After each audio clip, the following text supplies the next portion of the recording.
también algunas cosas, ¿sí? Muy bien, vamos a ir a 1 Timoteo 5, 17 al 25. 1 Timoteo 5, 17 al 25. Y estamos hablando dentro de esta serie de sermones basados en la carta del apóstol Pablo a Timoteo. Estamos hablando del trato que debe tener la iglesia con sus pastores, ¿sí? Él viene hablando, o en los capítulos anteriores viene diciéndonos del trato que debe tener la iglesia con las viudas, con las personas necesitadas. Y estuvimos abordando ese tema, ¿sí? Luego entra al versículo 17 hasta el 25 y habla el apóstol del trato que deben tener la iglesia con sus líderes, con sus pastores. Y mencionábamos varias cosas. Decíamos que dentro de este texto el apóstol Pablo aborda cuatro temas generales.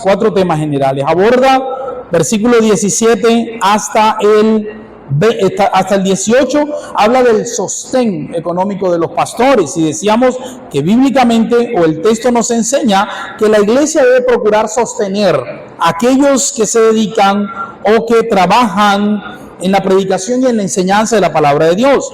Luego, versículo 19 hasta el 20, que es el que voy a abordar el día de hoy, Dios mediante, bueno, en realidad hasta el 21. Habla de la disciplina de un pastor o de un líder que cae en un pecado grave. Hoy voy a abordar ese tema. Versículo 22 en adelante, entonces, habla de los candidatos, aquellos que quieren dedicar su vida al ministerio. Entonces, la iglesia debe observar, la iglesia debe estar atenta, y la próxima semana vamos a hablar de eso. Y hermano, yo cada vez que toco este tema, yo digo, este tema que voy a tocar es un tema espinoso. La semana pasada le dije lo mismo. Ese tema del salario del pastor es un tema espinoso. ¿Por qué? Porque lastimosamente muchos pastores han dado muy mal testimonio en esa parte. Lastimosamente es una realidad.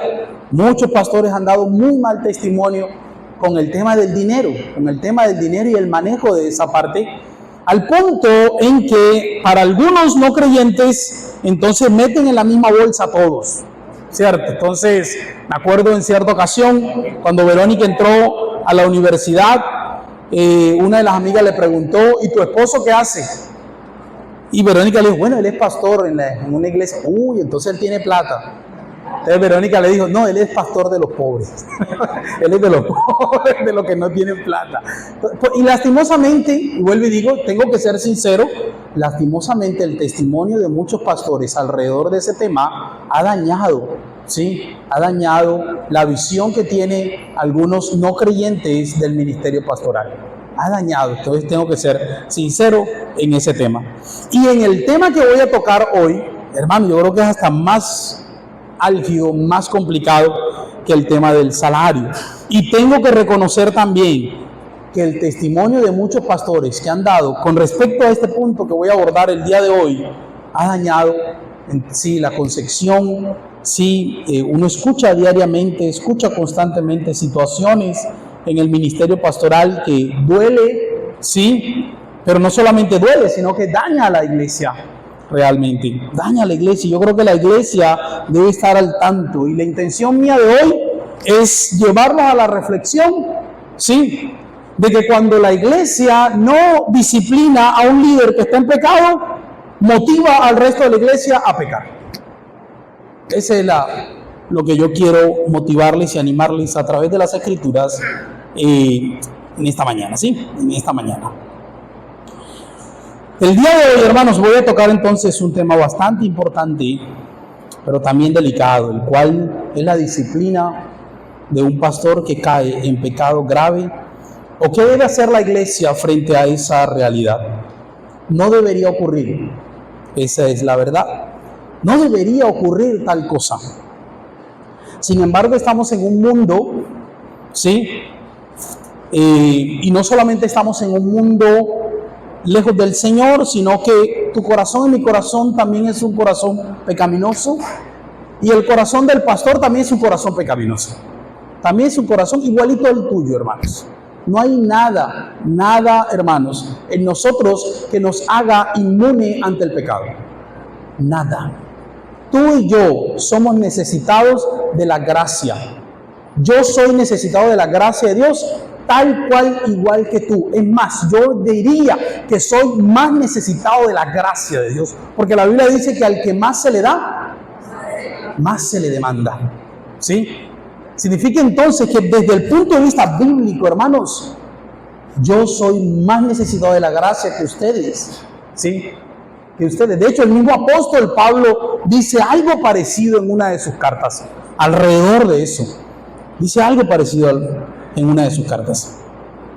¿Cuánto daño puede hacer el pecado en la vida de un hombre? Mucho daño, mucho estrago.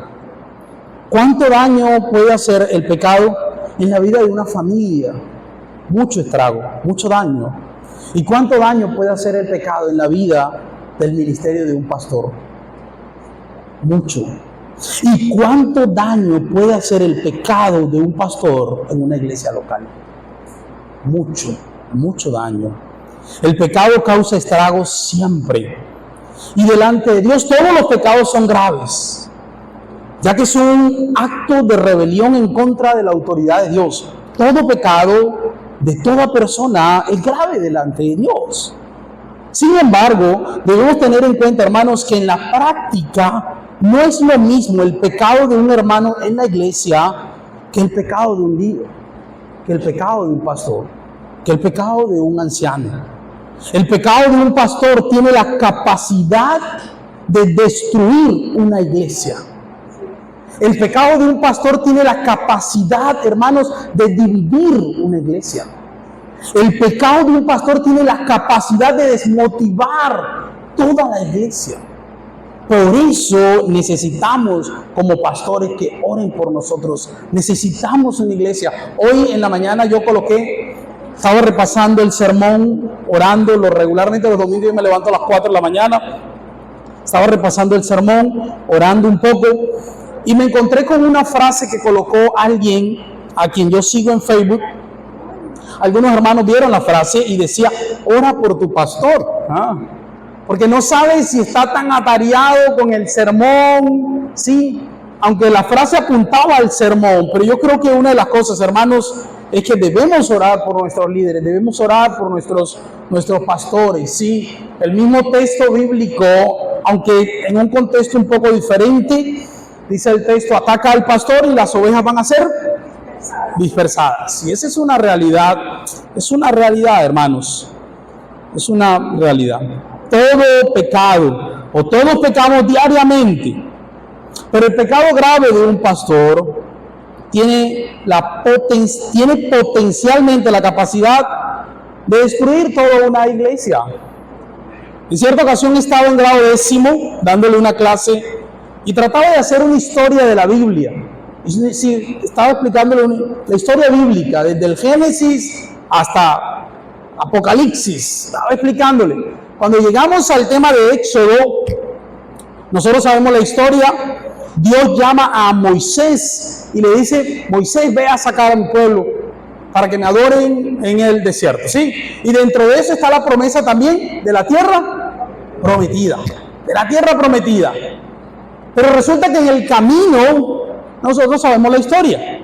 Moisés desobedece a Dios, ¿sí? No honra a Dios delante del pueblo, dice el texto bíblico. Le tenía que hablar a la piedra y él de la rabia le dio un palazo a la piedra, y por la gracia de Dios, la piedra brotó agua. Pero Dios no dejó pasar el pecado de Moisés. Y Dios prohibió que Moisés entrara a la tierra prometida. Y una de las niñas que estaban allí me llamó: pastor, si el pueblo de Israel fue tan pecador y tan terco en el desierto, ¿por qué a Moisés, solo con ese pecado, Dios le dijo: no puedes entrar a la tierra prometida?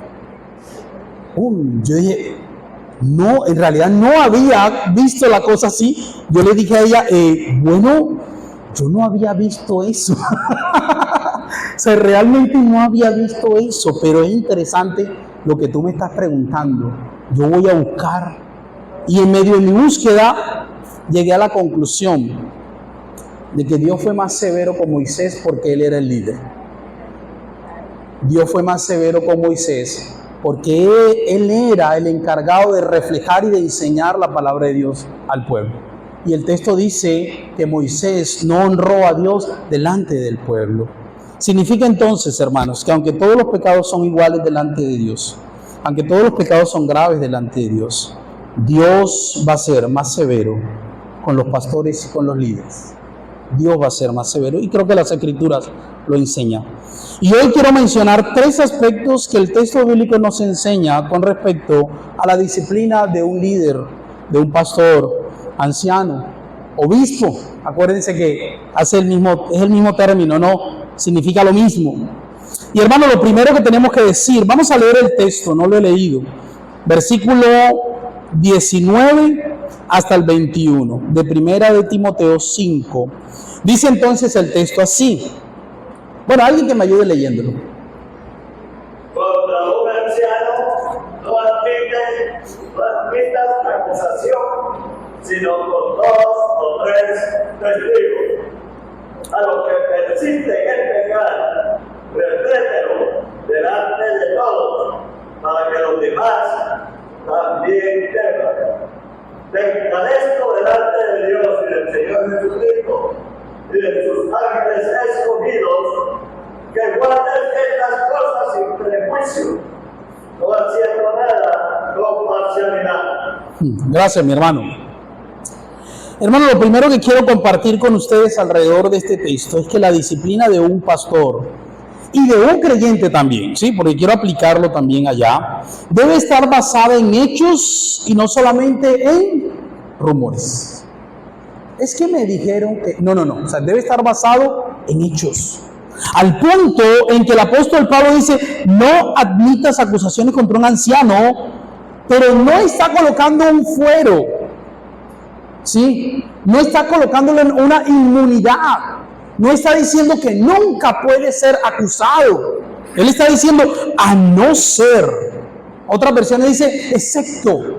Sí, es decir, si hay testigos, 2 o 3 testigos, entonces comienza a proceder la investigación alrededor de la acusación.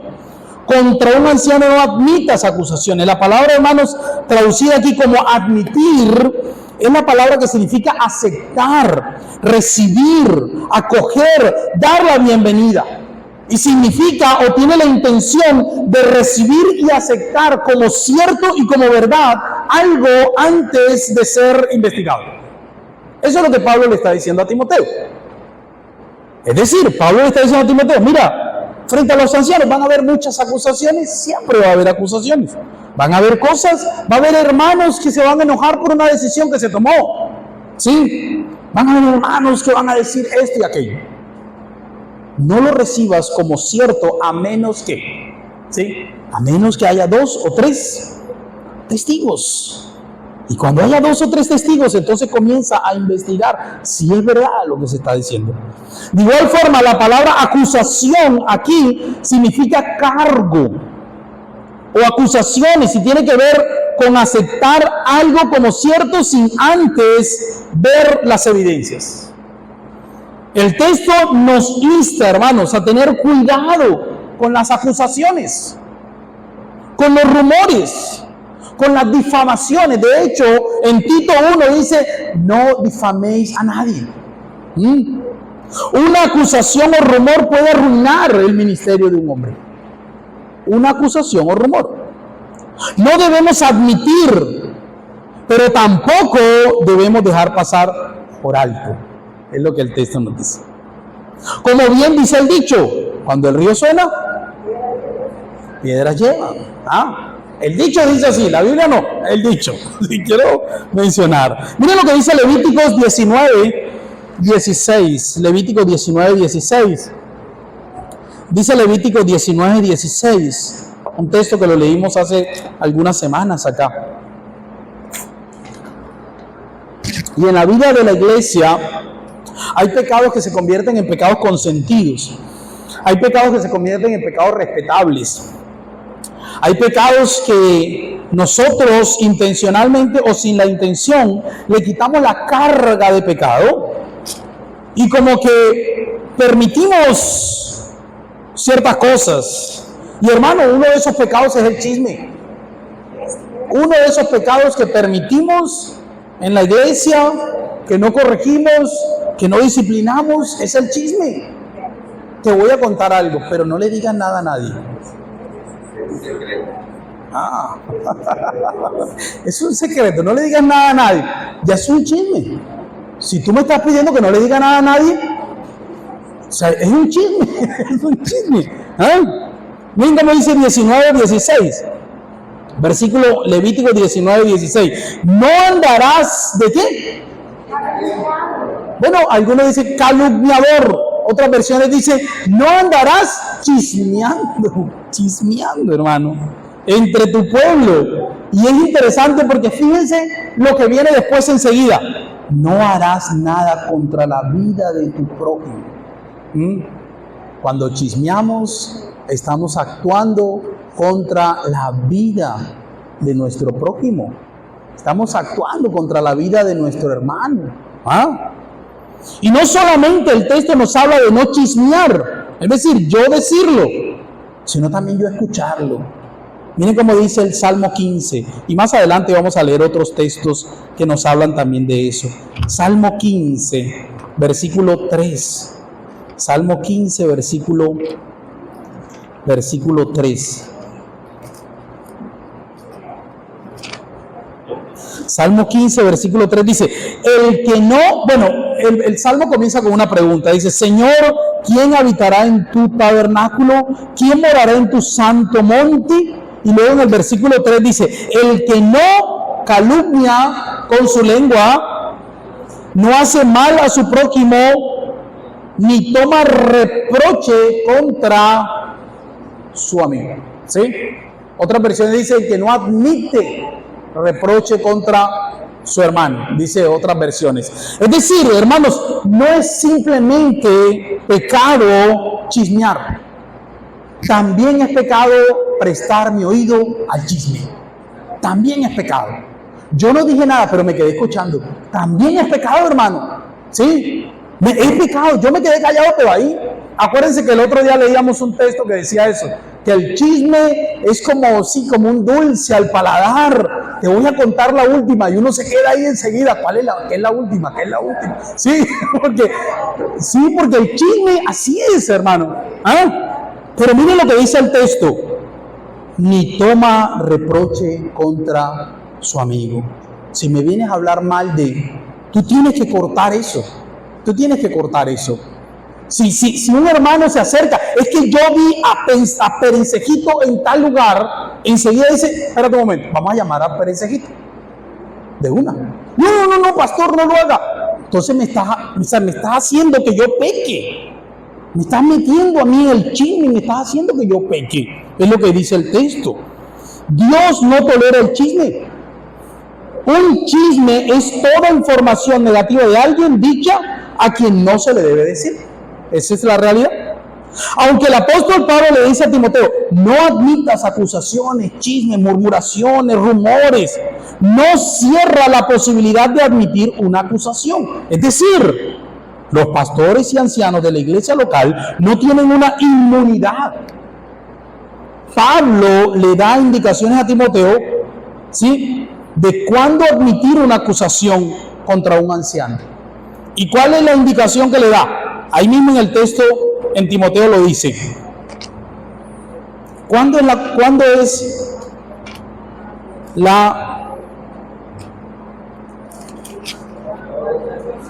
hay qué? Ahí está.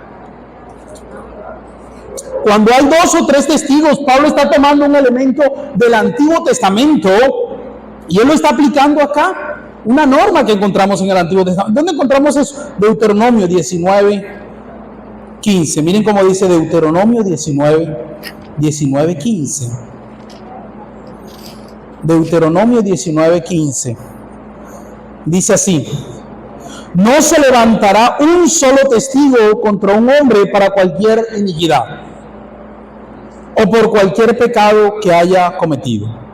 El caso será confirmado. ¿Por qué? Por el testimonio de ¿cuántos? De 2 o de 3, es lo que está diciendo el apóstol Pablo. Y si vamos a Éxodo 23:1, también se nos dice lo mismo.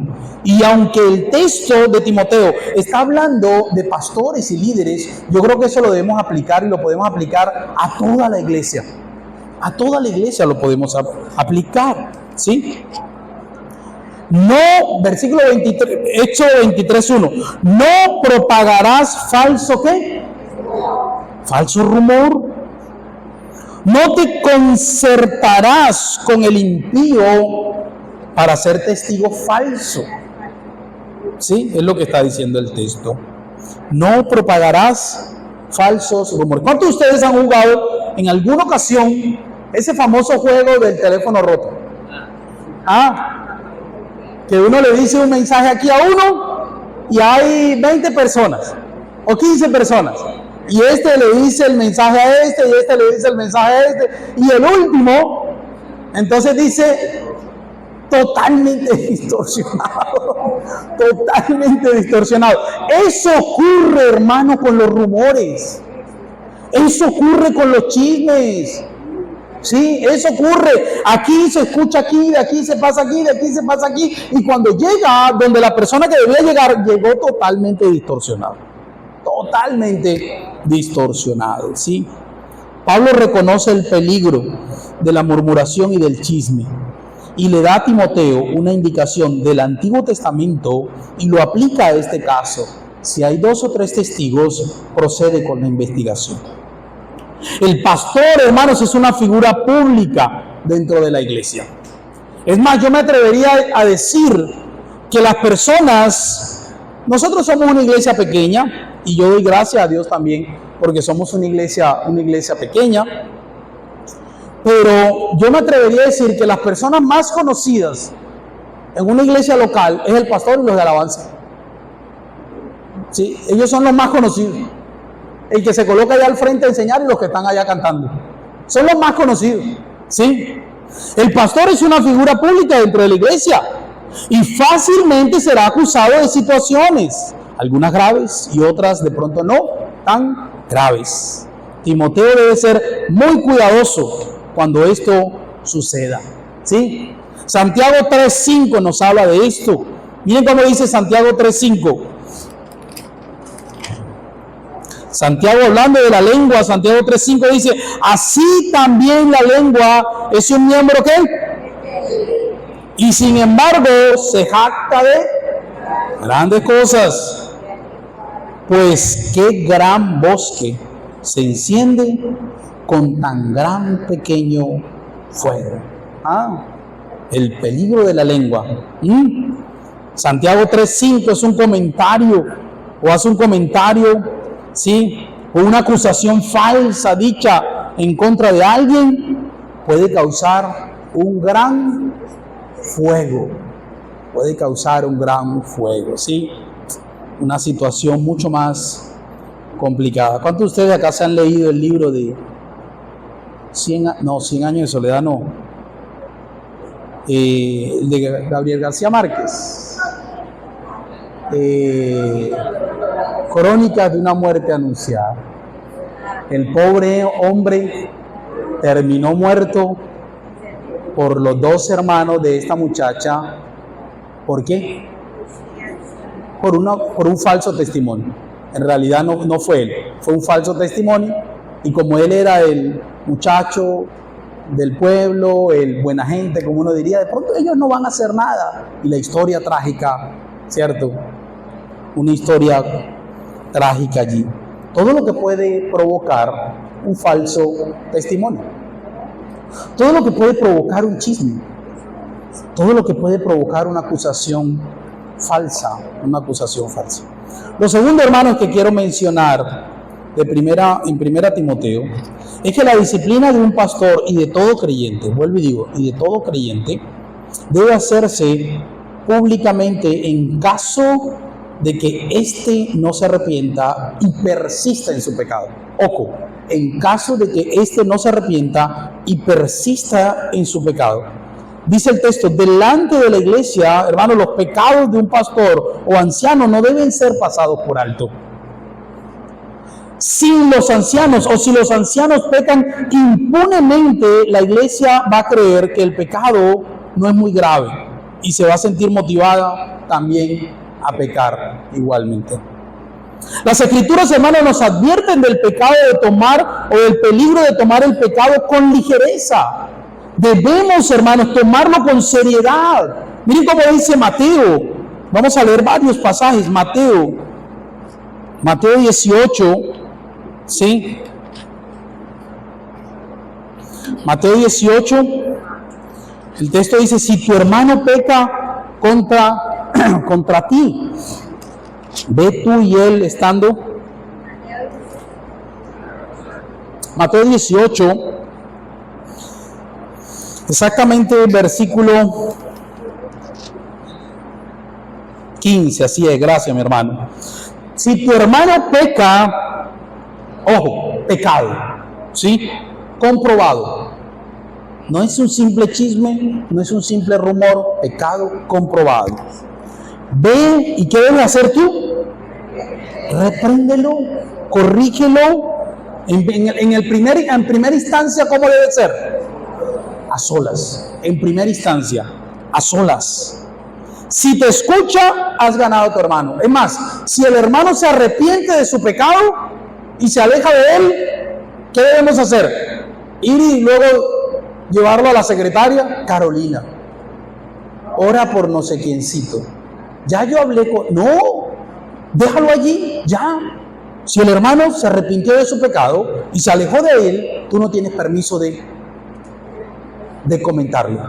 Has ganado a tu hermano. Has ganado a tu hermano, dice el texto. Pero si no te escucha, ojo, mi vida es mía, yo hago lo que me dé la gana, usted no se meta ahí, hermano. Entonces, dice la Biblia, lleva contigo, ¿a cuántos? A uno o de pronto a dos, para que toda palabra sea confirmada por boca de dos o tres. Es decir, van a ser testigos. Y de pronto esos testigos no saben del pecado del hermano. Y de pronto allí a ti te va a tocar contar un poco, solo para que ellos sepan lo necesario.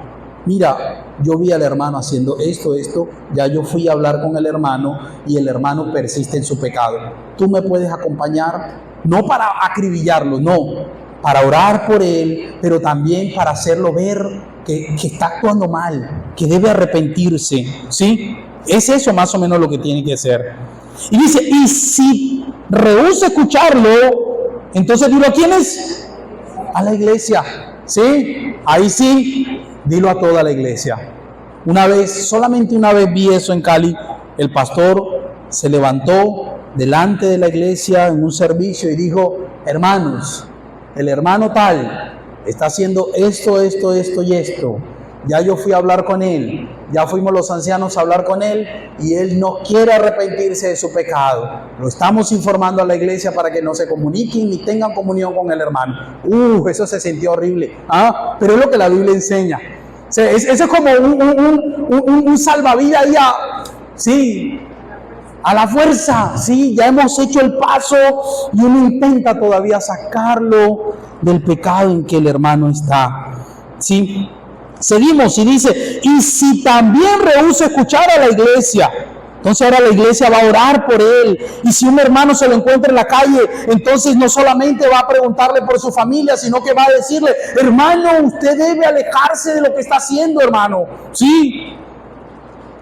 Si no escucha a la iglesia, entonces ahí sí dice, téngalo, ¿por qué? Por gentil y publicano. Lo que él está diciendo es, mira, si ya se hizo todo el proceso y ni siquiera la iglesia quiere escuchar, Jesús está diciendo, es posible que él no sea cristiano. Es posible que no sea cristiano. 1 Corintios 5, un texto también que nos habla de la misma situación. Un texto que nos habla, 1 Corintios 5. En este caso, o en esta historia, Parece que en Corinto había un hombre que tenía como esposa a su madrastra. Y prefiero decir su madrastra, porque el texto no dice madrastra, el texto solo dice la esposa de su padre, ¿sí? Yo prefiero decir que es la madrastra. Y el problema no es el pecado de este hombre, ya eso es un problema. El problema es que la iglesia estaba envanecida con el pecado de ese hombre. Y allí estaban los dos, madrastra e hijastro, viviendo como pareja.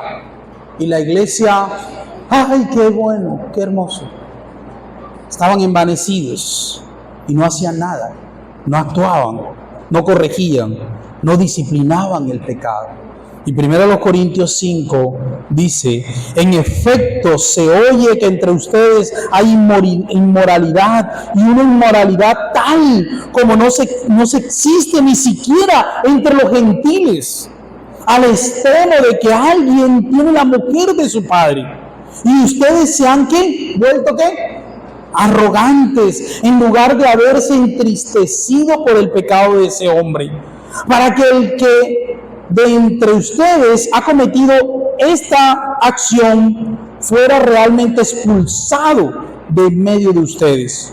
Pues yo, por mi parte, aunque ausente en cuerpo, pero presente en espíritu, como si estuviera presente, ya he juzgado, sí, al que cometió tal acción. En el nombre de nuestro Señor Jesucristo, cuando estén reunidos todos y yo con ustedes en espíritu, con el poder de nuestro Señor Jesucristo, entreguen a ese tal a Satanás para la destrucción de su carne, a fin de que su espíritu sea salvo en el día del Señor. Sí, fíjense. Romanos, miren cómo dice Romanos 16, 17 al 18. Romanos 16, 17 al 18. Y en Corinto estamos viendo el pecado de un hombre que no se ha arrepentido. Ojo, no se ha arrepentido. Y cuando leemos 2 Corintios, encontramos que este hombre ya se arrepintió. Sí. Y es más, vamos a leer primero 2 Corintios para tener las dos historias. 1 Corintios, este hombre está en pecado, no se arrepiente y Pablo es bastante severo y dice: sáquenlo, expúlsenlo de la iglesia, es lo que le está diciendo. Pero resulta que en 2 Corintios, ahora este hombre se ha arrepentido de su pecado, ¿sí? Ahora ha vuelto.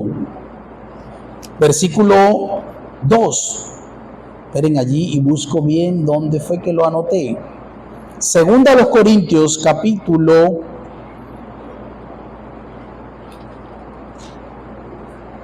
2 Corintios capítulo.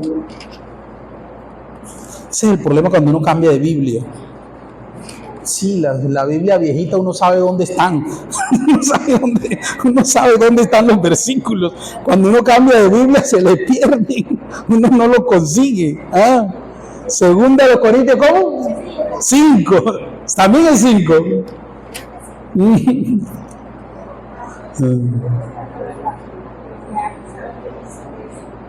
Ese. ¿5 qué? 5, pero 5. A 2:5, así es, mi hermana, gracias. Dice: pero si alguien ha causado tristeza, no me la ha causado a mí, sino hasta cierto punto, para no exagerar, a todos ustedes.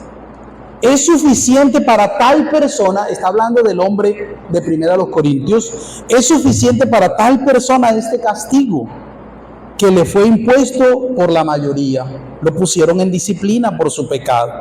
Así que, por el contrario, ustedes más bien deberían perdonarlo y consolarlo. No sea que en alguna manera éste sea abrumado por tanta tristeza.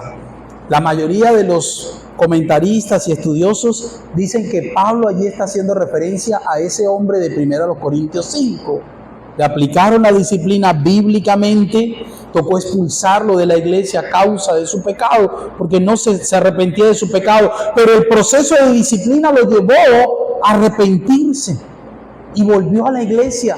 Y ahora la iglesia y ahora Pablo está diciendo, ahora ustedes, así como fueron severos, ahora tienen que perdonar. Ahora tienen que consolarlo, porque el hombre se ha arrepentido de su pecado y ha vuelto. Es lo que está diciendo el apóstol Pablo acá, ¿sí? La disciplina de un creyente o de un pastor, entonces, debe hacerse públicamente en caso de que éste no se arrepienta. A los que persisten en pecar, repréndelos delante de todos, para que los demás también teman, dice el texto. Parece que Pablo está pensando, sí, en un caso comprobado de pecado, y se le ha confrontado al anciano con su pecado, según Gálatas 6:1 y según Mateo 18, pero este hombre no se aleja de su pecado y sigue allí. Entonces, en ese caso hay que reprenderlo públicamente. Esta reprensión es quizás la exposición pública de su pecado y del proceso que se ha llevado y las indicaciones que la iglesia debe hacer y debe tomar en cuenta ahora con este hermano. Debemos ser cuidadosos. Muchas veces valoramos, hermanos, más las relaciones que la verdad de la palabra de Dios. A veces decimos, ay, pobrecito, pero ¿por qué? No hagamos así. Sí, pero no lo hagamos de esa forma. Mejor hagámoslo de esta forma, mejor no le digamos nada a nadie, mejor sí. Y queremos ser entonces más sabios que Dios, más sabios que la palabra de Dios. Y queremos ser más amorosos que Dios y tener más gracia que Dios. Sí. Debemos ser cuidadosos. Un hermano está en pecado y no quiere arrepentirse de su pecado.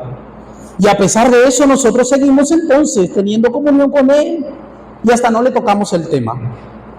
Porque es que el hermano se enoja. Yo voy a su casa y hablamos de todo, pero de ese tema no, porque es que él se molesta, se enoja. Hermano, que dice Santiago 5, 19 al 20. Leámoslo. Santiago 5, 19 al 20. ¿Qué dice?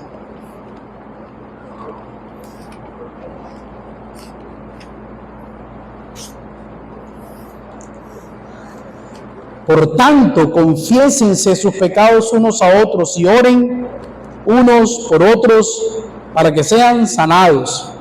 La oración eficaz del justo puede lograr mucho, ¿sí? Creo que ahí ya me equivoqué otra vez. 5:19.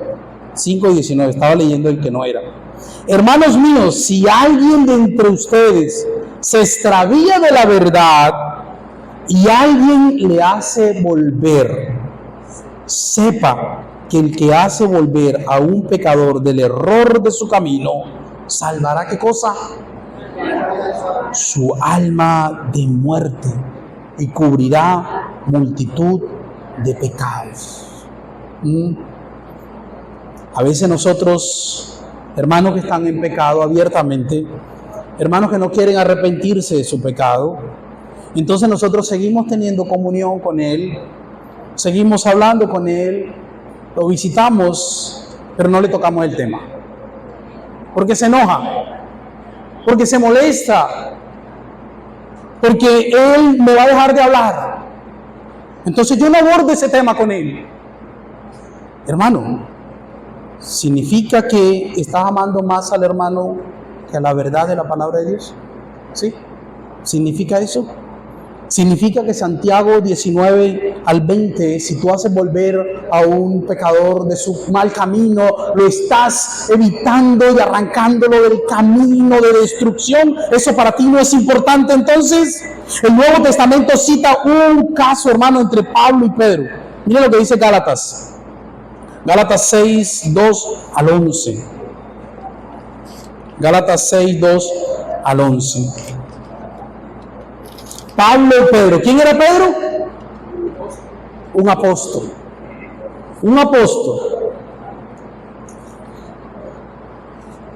¿Y quién era Pablo? Otro apóstol. Otro apóstol, ¿sí? Pero miren lo que estaba ocurriendo en Gálatas. Gálatas 2, 11 al 14. Dice, pero cuando Pedro vino a Antioquía, me opuse a él, ¿cómo? Cara a cara, porque él era digno de ser censurado. Porque antes de venir algunos de parte de Jacobo, de Jerusalén, él comía con los gentiles. Pero cuando aquellos venían, los de Jerusalén, Pedro entonces, ¿qué hacía?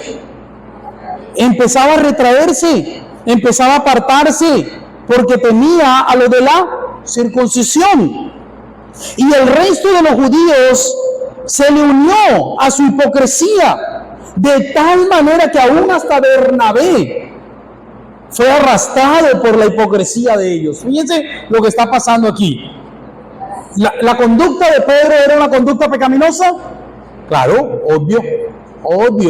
¿Sí? Resulta que Pedro, mientras no estaban los judíos o los hermanos de Jerusalén, él se relacionaba con los gentiles bien. No hacía discriminación de personas, sí comía con ellos, pero cuando llegaban los hermanos de Jerusalén, enviados por Jacobo, él se retraía. Ya él rechazaba a los gentiles, ¿sí? Él comenzaba a hacer discriminar a los gentiles, ya no comía con ellos, solo con los judíos. Y Pablo ve esta situación y ve que es peligroso eso que está haciendo Pedro. Y Pablo no se queda callado ante eso, sino que el versículo 14 dice, pero cuando vi que no andaba con rectitud en cuanto a la verdad del evangelio, ojo, en cuanto a la verdad del evangelio, estaba en juego el mensaje mismo del evangelio. Dije a Pedro, ¿dónde? Delante de todos, si tú, siendo judío, vives como los gentiles y no como los judíos, ¿por qué obligas a los gentiles a vivir como judíos? ¿Saben? Interesante. Cualquiera de nosotros diría, Pedro se enemistó por siempre y para siempre con Pablo. Pero cuando nosotros leemos una de las cartas de Pedro, Pedro habla de los escritos de Pablo. Y Pedro dice, nuestro amado hermano Pablo. Pablo lo confrontó delante de toda la iglesia, delante de todos, por un pecado. ¿Por qué? Porque el mensaje del evangelio estaba en riesgo. Pablo actuó, Pablo hizo algo, pero este hombre no guardó rencor.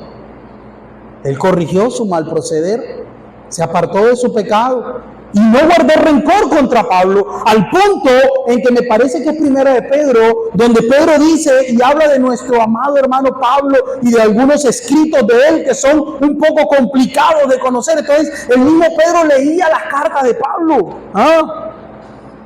Pablo hizo algo, no. El pecado de Pedro no fue una falta moral, y a pesar de eso fue reprendido públicamente.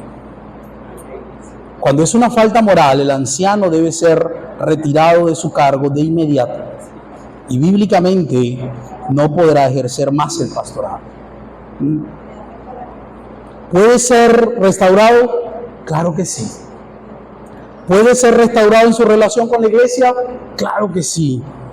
¿Puede ser restaurado en su relación familiar? Claro que sí. ¿Puede servir en la iglesia? Claro que sí. ¿Puede volver a ser pastor? No. ¿Por qué? Porque la Biblia me habla de requisitos. 1 Timoteo 3, Tito 1. ¿Sí? Algunos podrán preguntarse, ¿y pastor, y la gracia de Dios dónde queda? Hermano, por la gracia de Dios no somos aniquilados. Hermano, por la gracia de Dios seguimos siendo parte del pueblo de Dios. Hermano, por la gracia de Dios seguimos disfrutando las bendiciones de Dios. Pero en ninguna parte de las Escrituras se nos dice que el perdón y la gracia de Dios elimina las consecuencias de nuestro pecado. En ninguna parte. En ningún lugar. Sí, estoy hablando de consecuencias del pecado.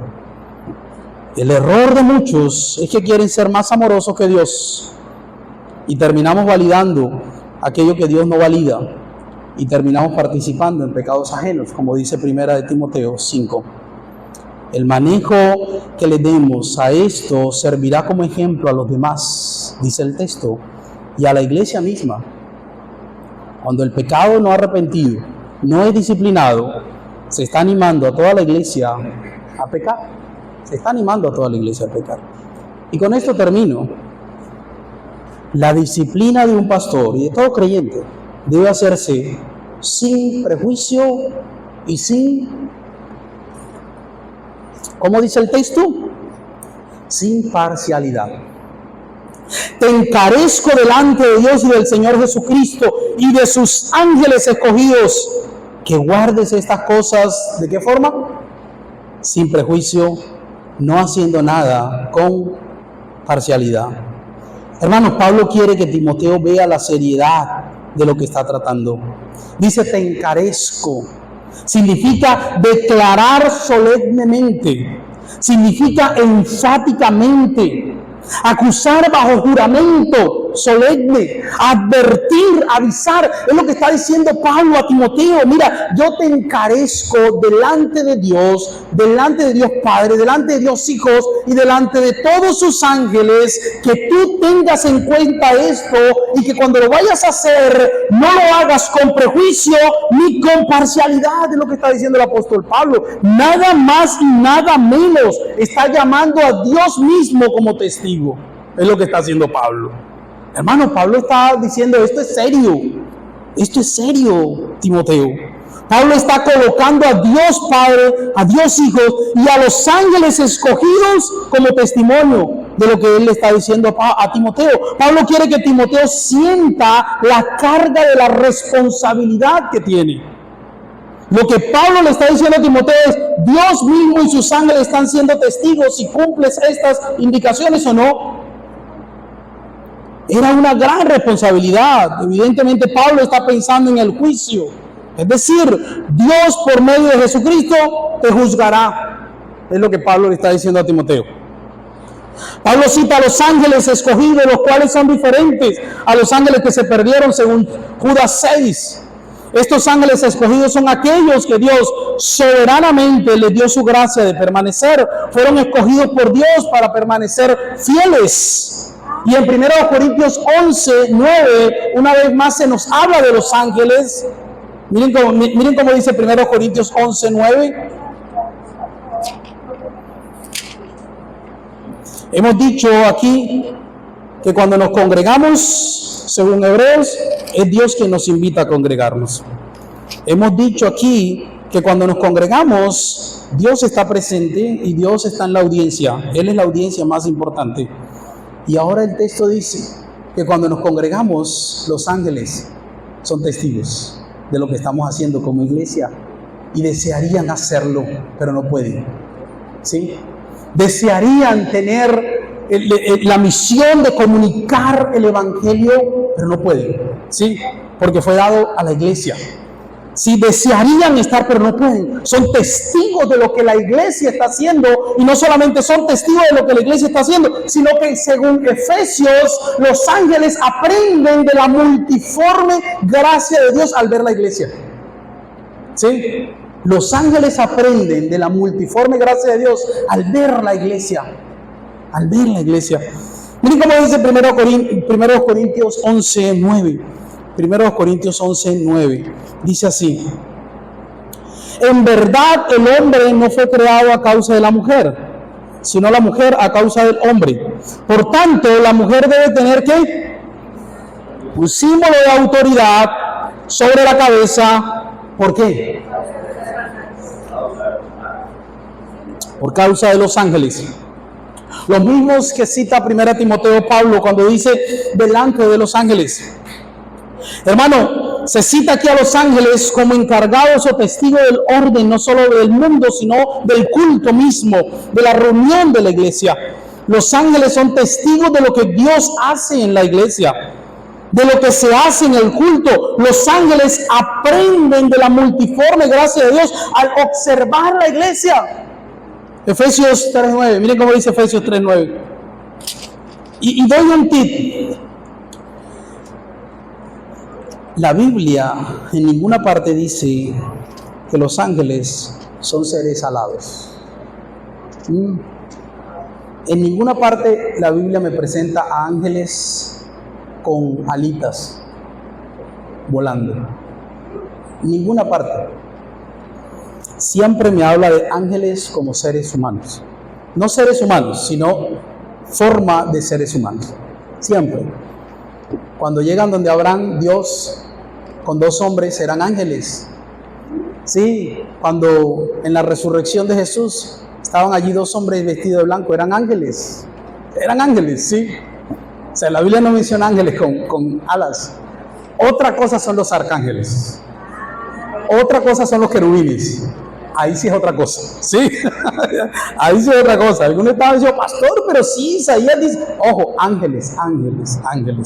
Sigamos. Efesios 3:9 dice así.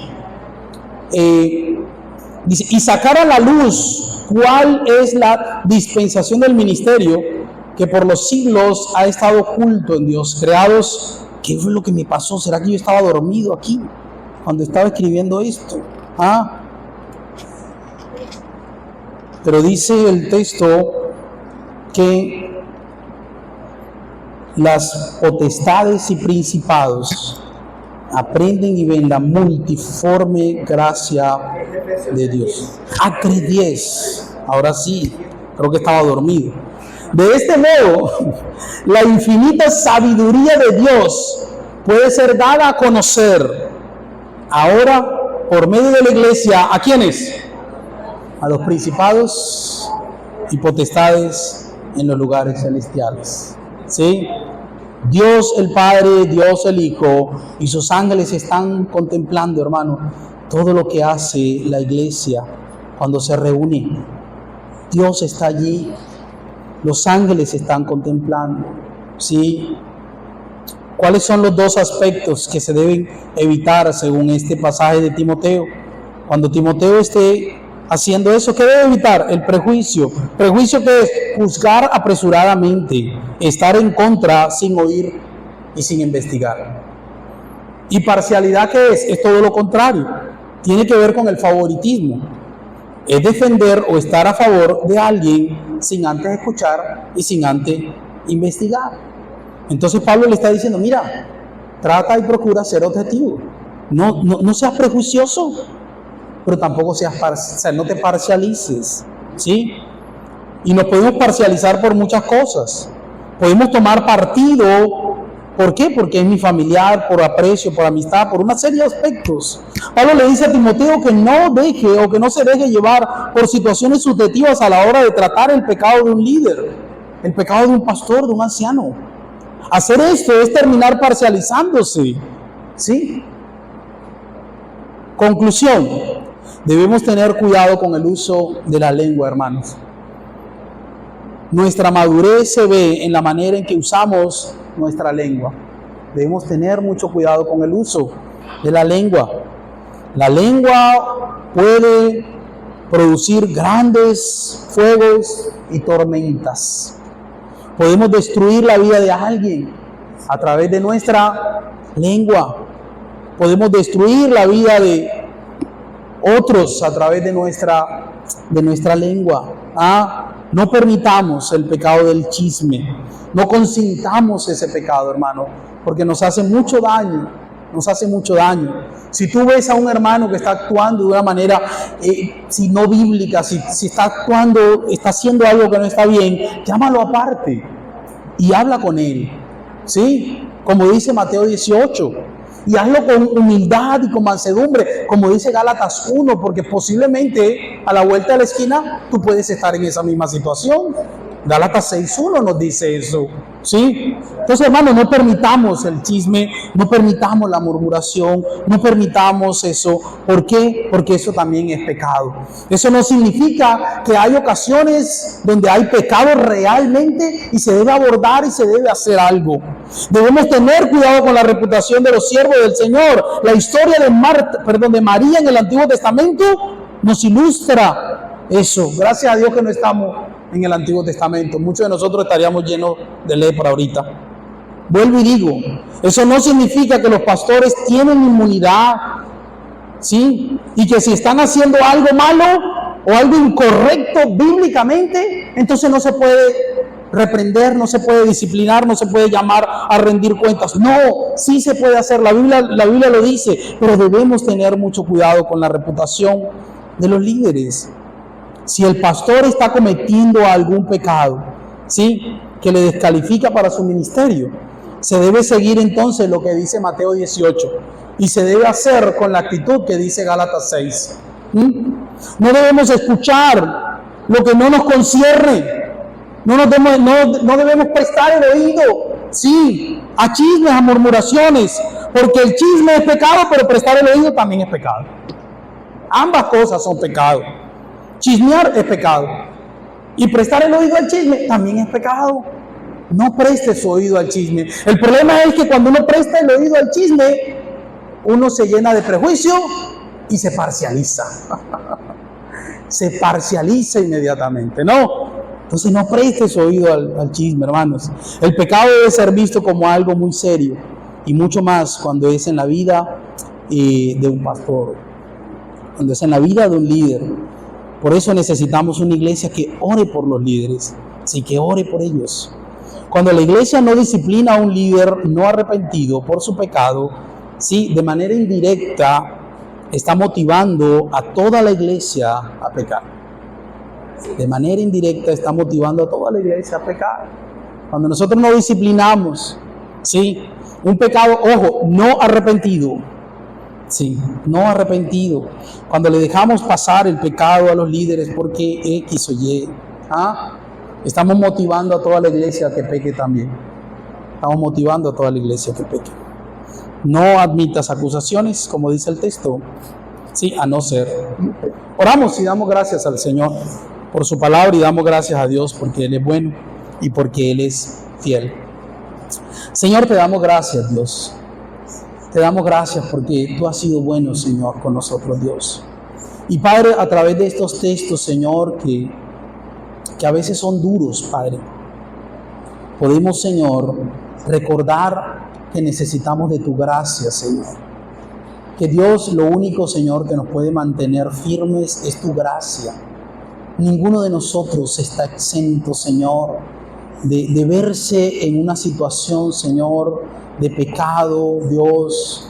Ninguno de nosotros está exento, Señor, de actuar rebeldemente, Señor, de alejarnos en ocasiones, Señor. Por eso, Dios, te pedimos, Señor, que tu gracia nos sostenga, que tu gracia nos ayude a permanecer firmes, Padre, porque si no es por tu gracia, Señor, la tierra se abriría y nos tragaría, Señor. Si no es por tu gracia, no podemos estar acá. Como decía el apóstol Pablo, Señor, ayúdanos a tener en nuestro corazón eso que el apóstol Pablo, o tú le decías al apóstol Pablo: bástate mi gracia, Señor. Ayúdanos, Dios. Ayúdanos, oh Dios, a ver el pecado no solo en las demás personas, el pecado en mí, en cada uno de nosotros, como algo serio. Que no consintamos, Dios, el pecado en nuestras vidas y en nuestros corazones, Señor. Te pedimos que nos perdones, Dios, porque muchas veces hemos usado nuestra lengua, Señor, para chismear, para murmurar, para acusar, Señor. Ayúdanos, Dios, aún. Perdónanos porque no hemos usado nuestra lengua, pero sí nuestros oídos, para escuchar también, Señor. Ayúdanos, Dios, y guíanos, Padre. En el nombre de Jesús. Amén y amén.